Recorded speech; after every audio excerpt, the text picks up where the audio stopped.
Graça e paz, meus irmãos, da parte de Deus, nosso Pai, e do Senhor Jesus Cristo. Estamos aqui mais uma vez, em mais uma quarta-feira, para dar continuidade aos nossos estudos bíblicos sobre ética cristã. Chegamos na oitava quarta, chegamos na oitava aula, chegamos na oitava lição e hoje nós vamos falar um pouco sobre a ética do culto. Como devemos nos portar, como devemos nos apresentar, qual a importância do culto para a igreja, qual a importância do culto para mim, enquanto indivíduo solitário, sozinho, e a importância do culto para mim enquanto membro do corpo de Cristo, né? E aí eu espero que Deus fale aos nossos corações neste momento, nesta noite, que Deus continue falando aos nossos corações e que sejamos apenas uma ferramenta. Vou deixar uns 5 minutos, que é o tempo que nós fazemos aqui, para dar tempo os irmãos chegarem e nós começarmos a ministrar o estudo bíblico, fazendo uma oração e começando. Peço que você que chegou agora não esqueça de se inscrever em nosso canal no YouTube, se você ainda não é inscrito, ativar o sino das notificações e apertar o joinha, o legal, para o YouTube entender que o nosso conteúdo é relevante, tá? Também não deixe de compartilhar o link desta live com os teus amigos, com os teus grupos do WhatsApp, com os teus colegas, com o grupo que você faz parte, grupo da família, grupo de discussão, grupo do trabalho. Talvez alguém precise aprender ou precise ouvir o que falaremos aqui, o que aprenderemos juntos aqui. Talvez alguém que debata com você vai precisar ouvir sobre o culto, né? E se você tem algum amigo, ou irmão, ou familiar que esteja desigrejado, que seja cristão, mas faz muito tempo que não vai na igreja e que se esconde atrás de que não precisa da igreja para cultuar, seria bom você compartilhar esse link com ele e chamá-lo para a gente participar desse estudo bíblico hoje. Amém? 5 minutinhos.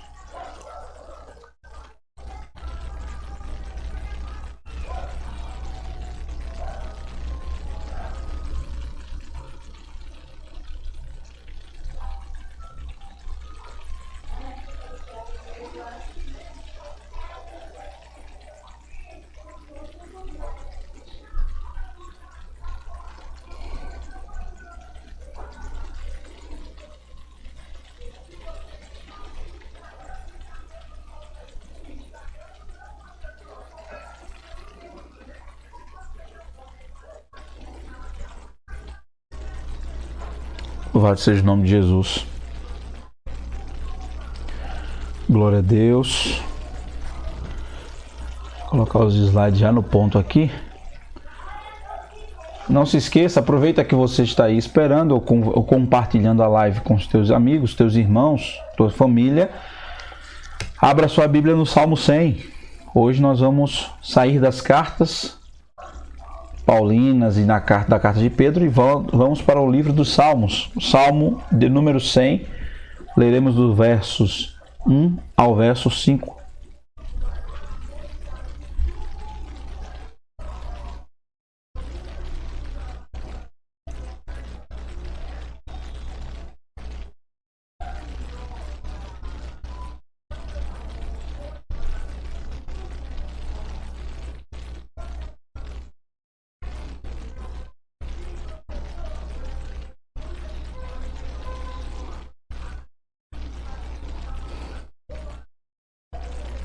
Glória a Deus. Louvado seja o nome de Jesus.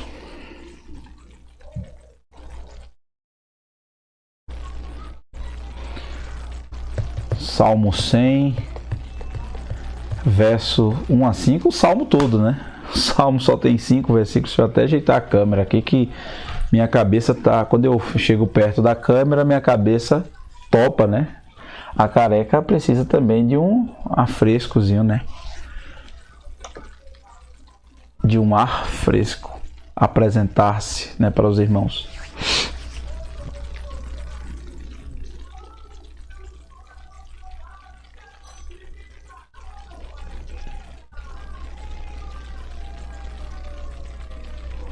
Louvado seja o nome de Jesus.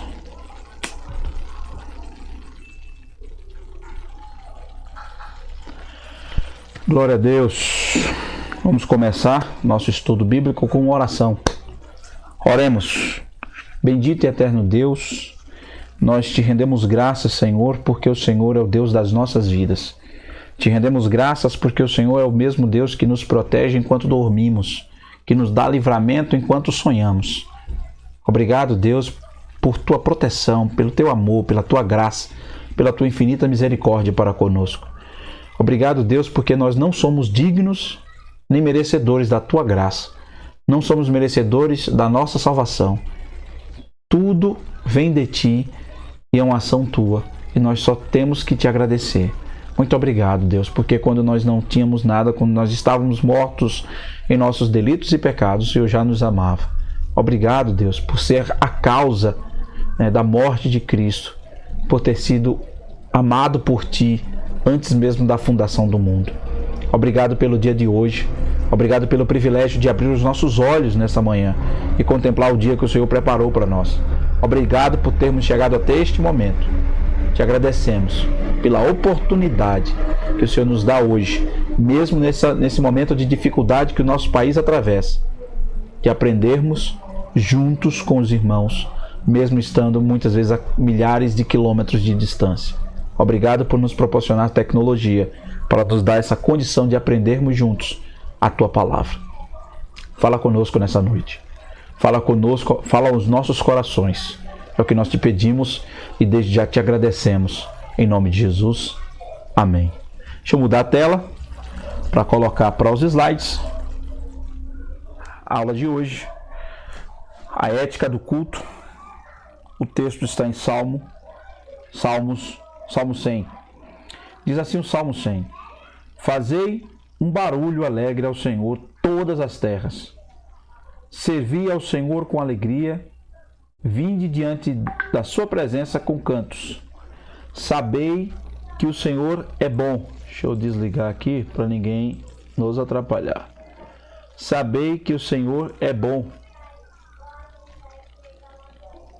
É Ele quem nos fez e não a nós mesmos.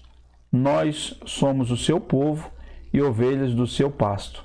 Entrai em seus portões com ações de graças e em seus átrios com louvores. Sede gratos a eles e bendizei o seu nome. Pois o Senhor é bom, sua misericórdia é eterna e a sua verdade dura para todas as gerações. Louvado seja o nome de Jesus. Ética do culto. O culto. O que o culto representa para você, meu irmão? O que o culto representa para você, minha irmã? Já se foi convencionado muitas vezes por muitas pessoas que o culto basicamente era a reunião dos crentes para adorar a Deus. Já se foi também convencionado de que o culto é um ato religioso, onde os religiosos se reúnem para prestar reverência à entidade a qual servem, né? Há vários conceitos para cultos, mas qual é o conceito de Deus para culto? Como Deus pensa no culto, já que o culto, diferentemente do que o dicionário português, brasileiro vai falar, da língua portuguesa, na verdade, vai falar, o culto não é segundo a vontade de Deus. Se nós folhearmos as Escrituras e lermos o que as Escrituras vai dizendo desde a chamada de Israel do Egito, o culto não é a reunião entre os homens para cultuar as suas divindades. O culto, segundo Deus, é uma convocação de Deus para se reunir com o seu povo. Portanto, o culto é um chamado de Deus para o seu povo e esse povo presta esse culto diária, constante, isolada e congregacionalmente. Ou seja, o culto é muito mais do que uma reunião religiosa entre pessoas que professam a mesma fé. O culto não é um ato humano. O culto é uma santa convocação de Deus para o seu povo. De maneira que só tem vontade de prestar culto aquele que é povo de Deus. Aquele que nasceu de novo, aquele que foi chamado por Deus, aquele que nasceu de Deus, ele tem prazer, ele tem necessidade, ele tem convocação e dever de cultuar ao Deus que lhe salvou. De sorte que é impossível ser cristão sem cultuar a Deus. Sem cultuar a Deus. E a necessidade que o homem tem de culto é uma necessidade de culto individual e coletivo. Eu já vou começar o estudo polemizando. É impossível ser cristão sem cultuar a Deus no formato exigido por Deus, isolada e coletivamente. Ou seja, crente em casa não agrada a Deus. Infelizmente, para quem está em casa, né? O culto é a mais expressiva manifestação humana de aproximação com Deus. É aquele momento em que se encontram, onde você abre mão de 2 horas, tira tudo, deixa tudo do lado para conversar, para dedicar exclusividade no relacionamento com Deus. E por isso que há uma convenção ou há uma grande preocupação das igrejas com esse avanço da tecnologia, porque hoje eu não trago mais a Bíblia muitas vezes até na mão, eu levo a minha Bíblia num celular. E no mesmo celular que eu leio a Bíblia, eu também vejo outras coisas. No celular que eu leio a Bíblia, eu vejo o WhatsApp, eu vejo rede social. Hoje já é convencionado ver, já é normal ou costumeiro ver os cultos acontecendo e quem está no culto, quando é tocado, grava aquele momento, registra aquele momento de adoração, aquele momento de oração, aquele momento de culto, de louvor e posta nas suas redes sociais em tempo real, né? Também uma manifestação de que alguém está também transmitindo a mensagem para alguém do outro lado daquele culto. Mas há uma preocupação excessiva com relação a isso. Por quê? Porque divide a minha atenção. E quando, na verdade, no culto, a minha atenção não pode ficar dividida. Porque se ela ficar dividida, eu não estou dando o melhor a Deus. E nós vamos ver mais para frente por quê. Então, eu vou até guardar o que eu estou falando agora para não ficar gastando agora e lá na frente a gente não ter a graça de falar sobre esse texto. O culto é a comunhão do homem com Deus em Cristo. De maneira que o culto que agrada a Deus é o culto prestado por todo aquele que foi achado pelo seu Filho. Ou seja, só há culto quando há relacionamento. E só há relacionamento quando Cristo salva o homem. Espero que os irmãos já entendam isso, né? Com certeza os irmãos já devem entender isso, mas é o princípio básico de culto. Só pode haver culto entre Deus e o homem quando Cristo é o Senhor deste homem, quando este homem foi salvo por Cristo. Qualquer outro tipo de manifestação ou culto de alguém que não foi salvo em Cristo é um ato religioso. Muitas vezes até desesperado de querer que Deus fale com ele de todo jeito. E Deus, por sua infinita misericórdia, ainda atende o chamado dessa pessoa porque tem plano na vida dela. Em Hebreus 10, 22 a 25, Deus nos instruiu como devemos entrar em sua presença. Vamos ver isso. Hebreus 10, 22 e 25. Não é 22 a 25. Quando tem a vírgula separando os versículos, estamos colocando a interseção entre os textos.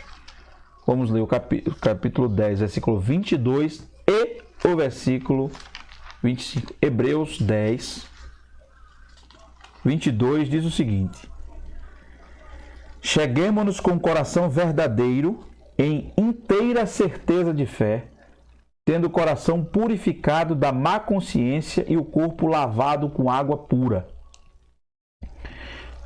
Ou seja, cheguemos com o coração verdadeiro e inteira certeza de fé. Coração rasgado e fé certeira, porque se você não acredita que Deus existe, para que cultuá-lo, né? Tendo o coração puro, purificado da má consciência e o corpo lavado com água pura. Versículo 25. Não abandonando a nossa congregação, como é costume de alguns, antes exortando-nos uns aos outros, e tanto mais à medida que vede que aquele dia se aproxima. Uma recomendação do escritor para não abandonar a congregação, porque o culto faz parte do culto a Deus, o aprendizado horizontal, a comunhão com os santos, até porque o céu será um lugar de culto constante e de comunhão constante. Se eu não tenho como prerrogativa de culto a Deus a comunhão com meu irmão na adoração a Deus, eu não sou digno de ir para o céu. Porque o céu é o lugar onde eu e você estaremos juntos, de mãos dadas, de braços dados, abraçados, louvando, cultuando e dizendo que Deus é santo, santo, santo. Toda a terra se curve diante dele. Vamos adiante. Separamos então os três elementos sobre a ética do culto. 3 regras, 3 princípios básicos do que é o culto a Deus. Em primeiro lugar, a minha tradução do Salmo 100, verso 1, diz o seguinte: fazei barulho, alegre ao Senhor todas as terras, celebrai com júbilo ao Senhor todos os moradores da terra, diz a tradução, as traduções mais antigas. Celebrar a Deus. O culto é uma celebração a Deus, que implica no conhecimento de Deus, saber quem Ele é. Ao entrar na presença de Deus para cultuá-lo, devemos ser conscientes e cientes de quem estamos adorando, a quem estamos cultuando. Ter conhecimento de Deus é conhecer quem Ele é, saber quem Ele é, quão grande Ele é, sua grandeza, o seu poder, a sua santidade, a sua bondade na retidão e providência em favor dos homens, a sua magnificência, o seu amor que é incomparável, a sua graça infinita, a sua bondade, a sua longanimidade, a sua eternidade. Ou seja, Deus não existe, Deus é. Antes que houvesse o mundo, Ele é.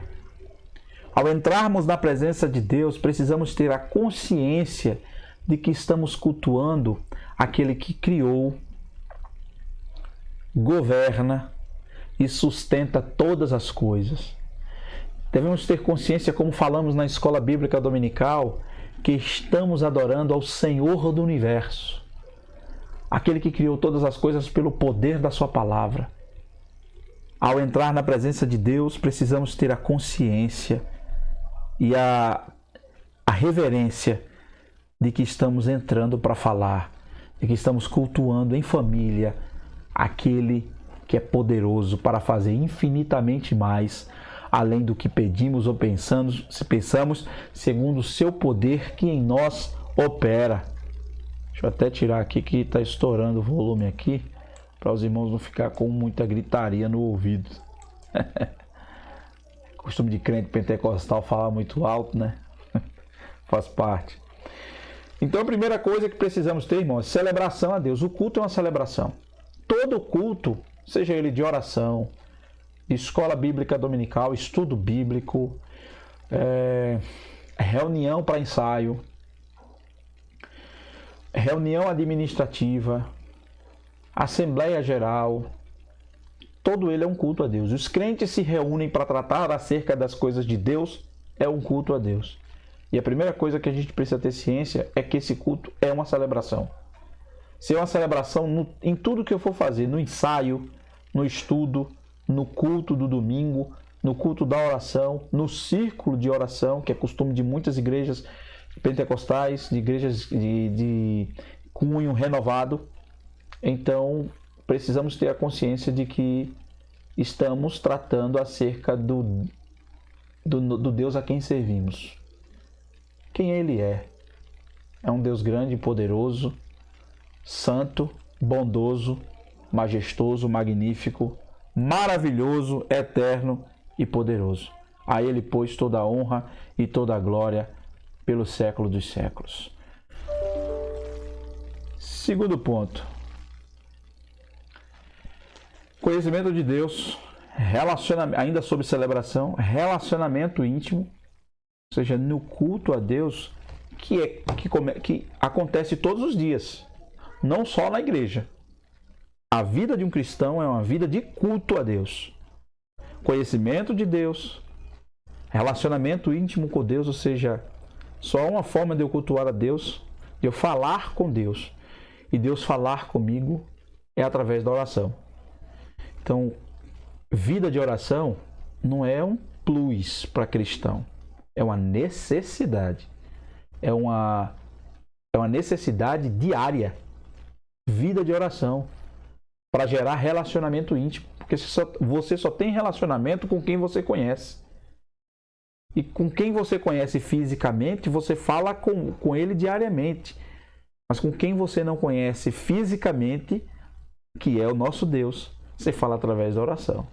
Então, vida de oração, relacionamento íntimo na celebração a Deus. Terceiro ponto, reconhecimento da pureza de Deus.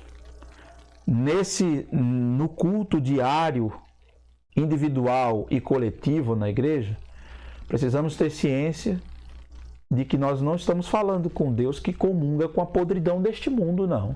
O nosso Deus, ele é puro.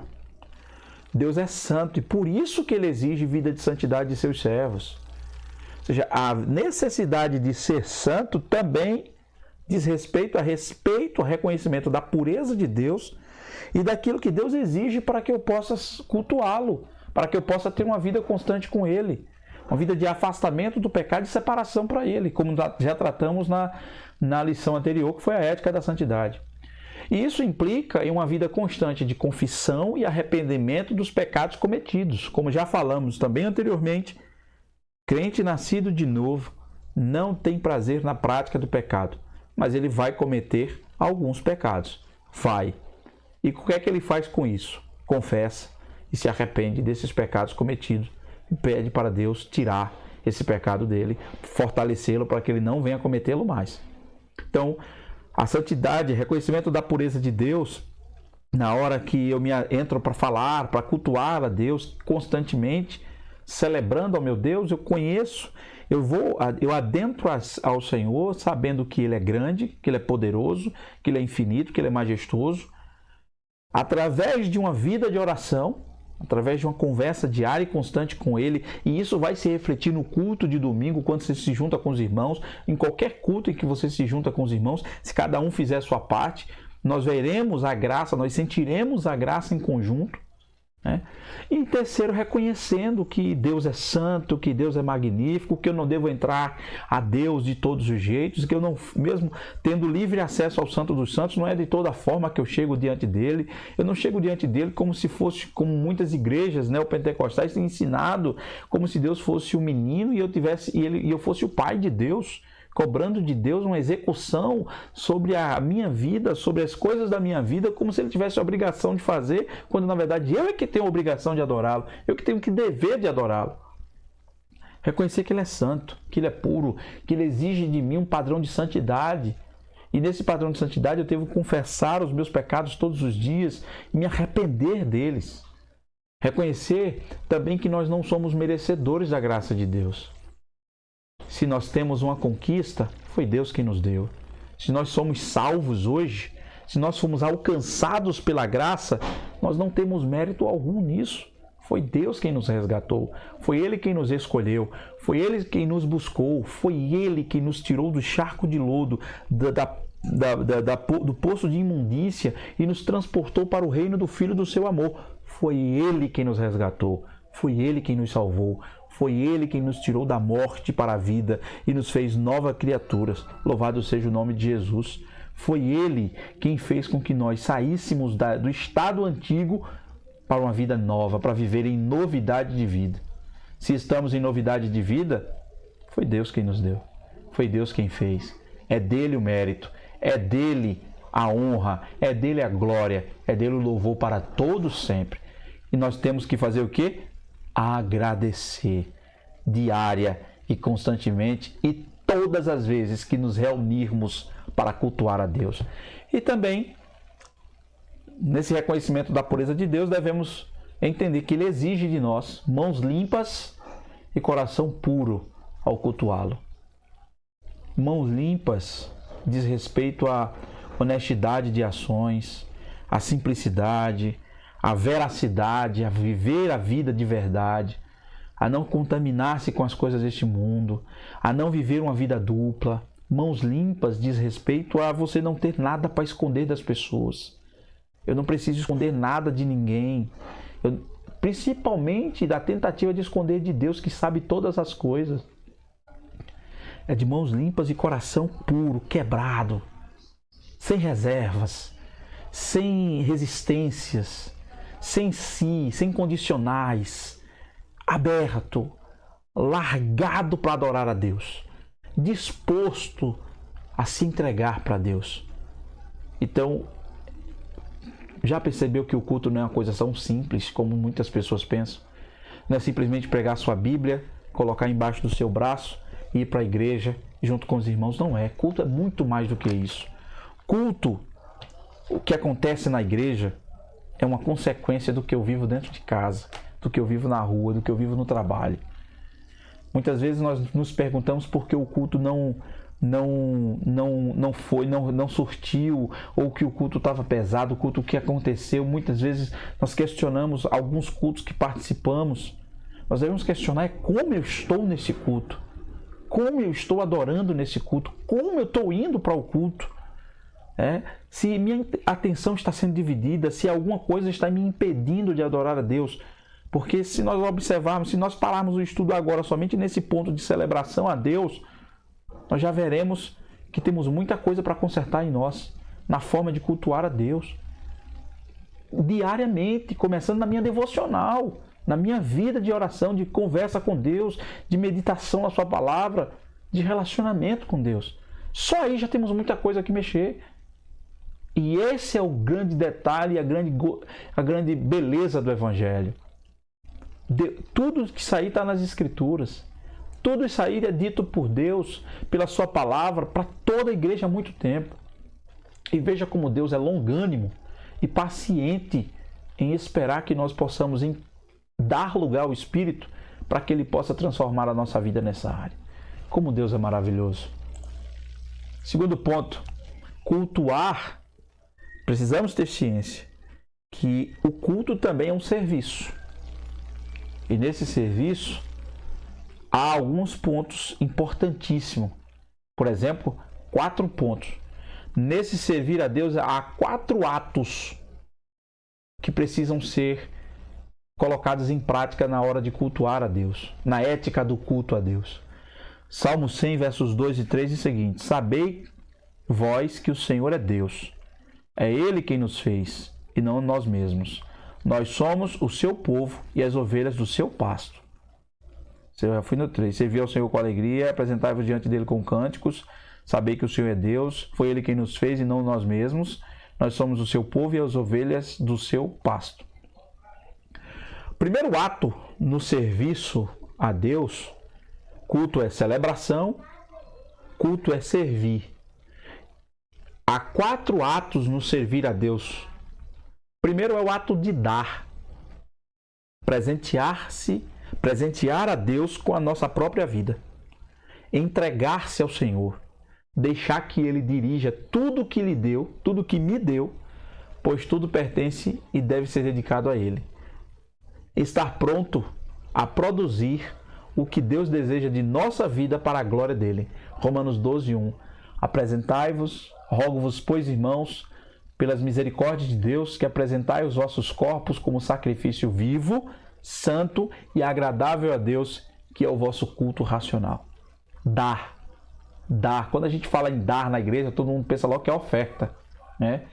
As pessoas não crentes revoltadas com muitas igrejas caça-níqueis aí, pensam que quando a gente fala que o ato de dar, pensa logo que é dinheiro. Dinheiro faz parte de um pedaço. Antes do dinheiro, antes de qualquer bem meu, o que mais Deus requer de mim é que eu dê para Ele minha própria vida, diariamente. Esteja disposto a experimentar o melhor dEle para mim, que é a vontade dEle. Que na verdade o melhor dEle por mim já foi dado, que é Cristo. Mas viver a vontade dEle diária. E para viver a vontade dEle eu preciso sacrificar a minha. E para eu sacrificar a minha eu tenho que dar minha vida para Ele. Diária e constantemente. É deixar que Ele dirija.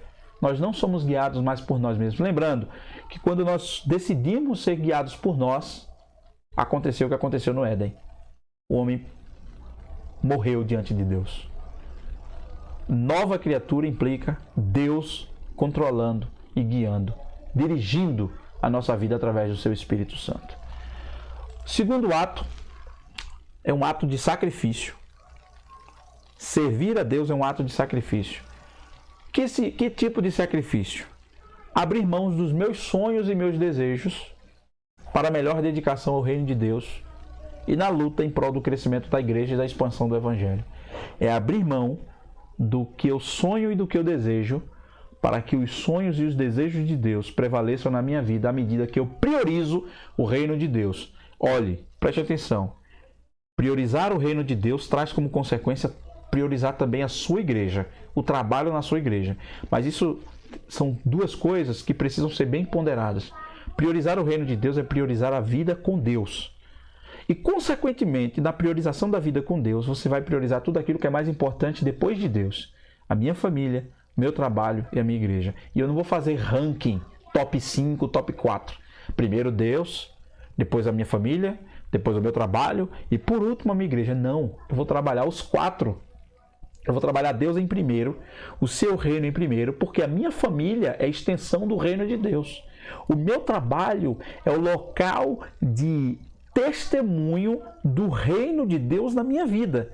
E a minha igreja é o lugar onde eu fortaleço a minha fé, a minha comunhão diante de Deus junto com os meus irmãos. Então eu não preciso ranquear.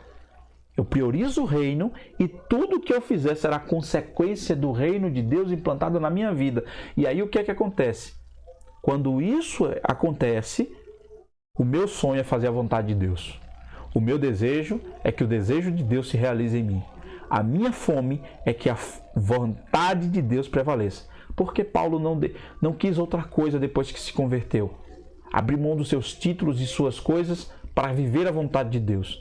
E quando a gente vive a vontade de Deus, nós não somos mais guiados por nós mesmos. É o Espírito Santo que nos guia. Mas isso exige sacrifício.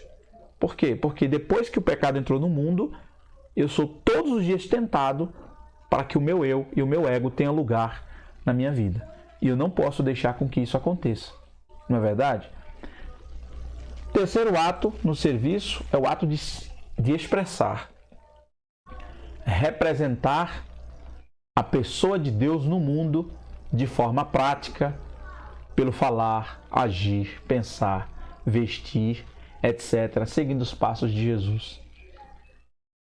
O culto é um ato de serviço. E esse serviço também implica na expressão de Deus no mundo. O mundo espera ver em nós esperança. O mundo precisa ver em fé em nós, luz em nós, alegria, sal, diferença. E isso ele vai ver a partir do momento que eu falo, que eu me visto, que eu ajo, que eu penso.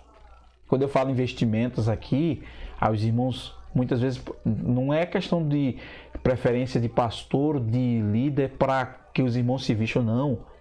Porque eu não preciso de nenhuma imposição denominacional para eu saber que o que eu me visto pode conduzir, pode agradar ou não a Deus, porque eu tenho o Espírito Santo dentro de mim.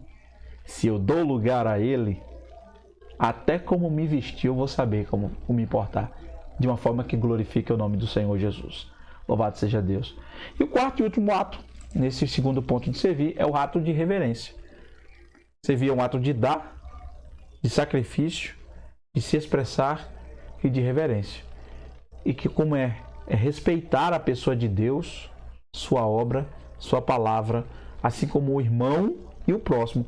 Quando eu respeito, quando eu amo o meu irmão, eu estou reverenciando a Deus. Quando eu amo o meu próximo, eu estou reverenciando a Deus, porque eu estou respeitando e atendendo uma recomendação de Deus, uma determinação de Deus. A pessoa de Deus, a sua obra, a sua palavra, a sua criação. Por isso que não é concebível ver um cristão maltratando animais na rua. Porque um animal é uma obra de Deus, irmão. Não é correto ver um cristão tratando animais, chutando na rua, batendo. Não é costume, não é correto, porque é um ato de desrespeito àquilo que Deus criou. Maltratando as plantas, as árvores, tudo isso não é um ato de reverência. Não digo que você precisa tirando uma árvore do teu terreno, seja um ato de irreverência. Principalmente se ela for prejudicar sua casa, colocar em risco sua família, seus vizinhos, não tem nada a ver não. E até é uma questão de preservar a vida, né? Estou falando abertamente, aquelas pessoas que saem no meio da rua chutando a planta do vizinho, batendo no animal na rua, chutando cachorro, chutando gato. Isso é um ato de irreverência absurdo, porque eu estou fazendo isso com a obra de Deus, irmão. Do mesmo jeito, imagina, eu estou citando exemplo de animais para nem citar de pessoas. Quando as pessoas humilham outras porque tem uma posse melhor que a outra. Quando a pessoa tem um ato de, como cristão, não ajudar o próximo, é um ato de irreverência a Deus. Se eu sei que posso ajudar e não ajudo, eu estou pecando. Se eu estou pecando, por quê? Porque eu estou sendo irreverente à presença de Deus, à obra de Deus, à palavra de Deus, ao meu irmão e ao meu próximo. Amém?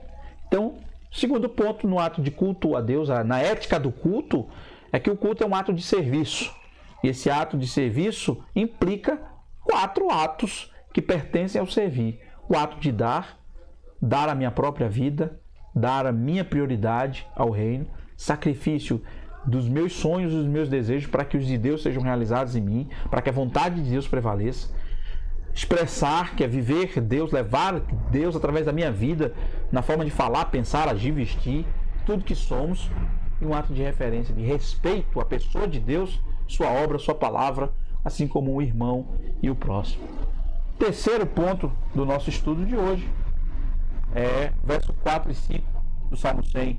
Entrai em seus portões com ações de graças e em seus átrios com louvores. Sede gratos a Ele e bendizei o seu nome, pois o Senhor é bom e sua misericórdia é eterna e sua verdade dura para todas as gerações. Na nova aliança, temos o privilégio de entrar no Santo dos Santos pelo sangue de Jesus, pelo novo e vivo caminho que Ele nos consagrou pelo véu, isto é, pela sua carne. Hebreus 10, 19 e 20. Que privilégio, irmãos. Que graça nós temos. Em Hebreus 10, 25, temos uma advertência. Não deixemos de congregar-nos, como é costume de alguns. Como é maravilhoso saber que eu pertenço a um povo que cultua o mesmo Deus. Irmão, como está sendo difícil para nós neste momento cultuar à distância, sem poder dar um abraço em você, sem poder dar um cheiro enorme em você, sem poder lhe abraçar, sem poder cantar corpo e família junto com você, sem poder adorar a Deus juntos, chorando, se emocionando, sentindo a presença de Deus, se arrepiando com os louvores, com a pregação, com as apresentações das crianças, das senhoras, dos homens. Como dá saudade. Mas preste atenção, este momento também serviu como freio de arrumação. Sabe o que é que fala no meu coração quando essa pandemia passar? Que muita gente também que se escondia atrás do Evangelho vai continuar se escondendo. Na volta, eu quero estar errado. Os primeiros dias, os primeiros meses, o primeiro mês será de igreja cheia, de igreja lotada. Mas o segundo em diante já vai voltar tudo ao normal. Linaldo, você é muito pessimista, você não está acreditando na melhoria de Deus, está acreditando que Deus vai mudar as pessoas. Deus vai mudar muita gente. Muitas pessoas vão se sentir tocadas e vai sentir porque que não valorizou tanto a igreja quando teve oportunidade e a pandemia chegou e ele não consegue mais ir à igreja. Muitas pessoas serão realmente transformadas depois desse processo de pandemia. Mas muitas pessoas vão continuar fazendo a mesma coisa, irmão. No primeiro mês vai estar lotando a igreja, depois vai voltar tudo a ser como era antes. E vão começar a exigir que as nossas igrejas façam transmissões ao vivo, mesmo sem pandemia. Para quê? Para que tenha a comodidade de assistir o culto do seu lar. Não digo que a gente não tenha que ter programações online, depois tem que ter, porque tem muita gente que está assistindo e gostando do nosso trabalho, que mora fora do estado e que vai querer continuar acompanhando. É até louvável isso. Mas muita gente vai se esconder atrás disso. Por quê? Porque não tem prazer em cultuar. Mas aí vem a questão, se não tem prazer em cultuar em família, na igreja, congregacionalmente, não tem prazer em cumprir a vontade de Deus, né? Então, queridos, do mesmo jeito que muita gente está com saudade, muita gente está cobrando cultos online, a gente também sentiu, a gente que faz parte da transmissão, né? Cobrança para ter o culto, quando tem o culto tem 9 pessoas. Claro, nós temos sempre uma métrica. A cada pessoa conectada, nós temos pelo menos 2 pessoas assistindo. Porque é o que a gente tem visto em muitos lares, né? Uma TV ligada no YouTube assistindo o culto na igreja, tem pelo menos 2 pessoas assistindo, no mínimo. Então, geralmente, a gente multiplica pelo menos por 2 cada pessoa que está conectada assistindo o culto ou esse estudo bíblico, né? Se tem 9, geralmente a gente coloca. Se tem 9 pessoas, então a gente geralmente coloca que tem 18 pessoas participando do culto, no mínimo, né? Claro, vai ter menos, vai ter uma pessoa mesmo logada, e vai ter muitas vezes até mais. Casa de irmãos, por exemplo, quando está assistindo o culto, eu tenho certeza que estão os filhos assistindo também. Então tem 3, 4 pessoas às vezes assistindo, né? Mas na média a gente coloca por 2. Mas do mesmo jeito que no início lotou, depois começou a cair a frequência. Porque agora na comunidade do meu lar, eu posso deixar a TV ligada no quarto, posso deixar a TV do quarto ligada só para marcar presença e vou para a sala assistir outra programação. Mas quem nasceu de novo tem prazer de cultuar a Deus em igreja. Não existe cristão dentro de casa. Não existe. Todo cristão, por mais afastado, por mais triste que ele esteja com a igreja, ele não consegue conviver muito tempo dentro de casa desigrejado, porque ele tem prazer.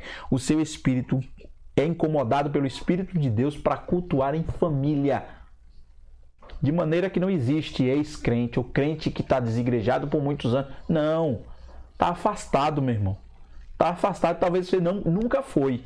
Talvez você tenha feito profissão de fé, adorado, cultuado, mas nunca foi cristão. Talvez você sempre foi um religioso e sempre achou que era crente.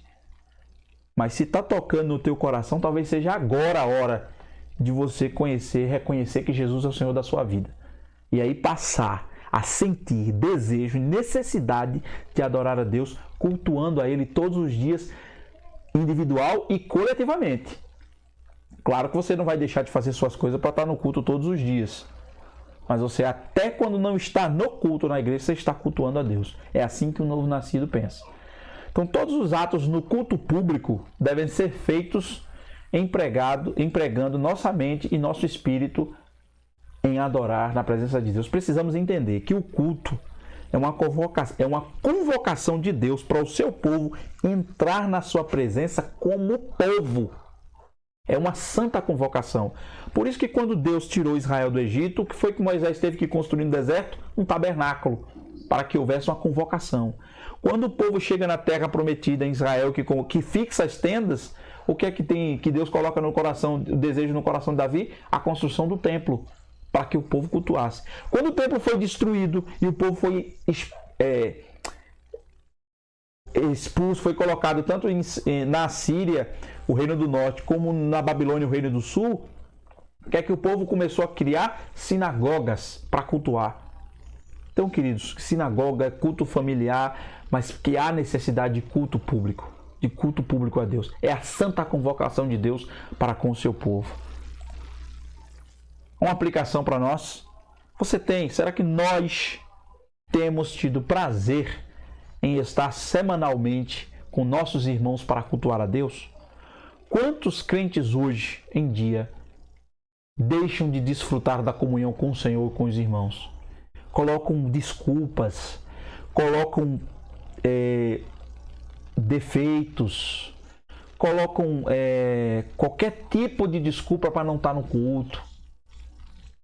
A gente sabe muitas vezes que é falta de vontade, de querer cultuar a Deus. Não perca essa oportunidade, meu irmão. A pandemia mostrou que nós perdemos muitas oportunidades lá atrás de estar cultuando melhor, estar cultuando mais, estar mais forte. Aqueles que permaneceram fiéis continuam até hoje e encontram sempre um desejo, sempre uma oportunidade no dia para cultuar a Deus. Não podemos perder esse desejo de adorar a Deus. Louvado seja o nome de Jesus. Conclusão. Chegamos no final. Conclusão. Como tem sido sua ação no culto de adoração? Como você reage a ele? Deus deseja seu povo em comunhão, prestando-lhe culto. Devemos lembrar que o Senhor requer ordem no culto, porque Deus não é Deus de confusão e sim de paz. 1 Coríntios 14:33. A maneira como adoramos a Deus revela muito sobre o conceito que temos dele. Se nós adoramos de forma relaxada, desleixada, mostramos qual conceito nós temos dele. Então, que nós possamos refletir e rever muitas vezes nossos conceitos de como adoramos a Deus no culto individual, no culto diário e no culto público. Amém? Que o Senhor, Ele, pois, nos abençoe em nome do Senhor Jesus. E no próximo estudo, nós falaremos da importância dos 10 mandamentos para a igreja hoje. Que muitas pessoas pensam que hoje só temos que viver o Novo Testamento. E nós vamos trazer qual é a importância ética do Antigo Testamento, dos 10 mandamentos para a vida da igreja nos dias de hoje. Amém? Vamos orar ao Senhor agradecendo. Coloca a mão no teu coração e ora junto comigo assim. Senhor Jesus, muito obrigado pelo estudo de hoje. Muito obrigado por ter falado ao meu coração e nos ajude a corrigir aquilo que está de errado na nossa forma de cultuar ao Senhor, a refletir, a refazer e a viver uma vida de novidade contigo, para a glória do teu nome, Senhor. É o que nós te pedimos e te oramos, em nome de Jesus. Amém, meus irmãos? Que Deus, pois, vos abençoe, em o nome de Jesus.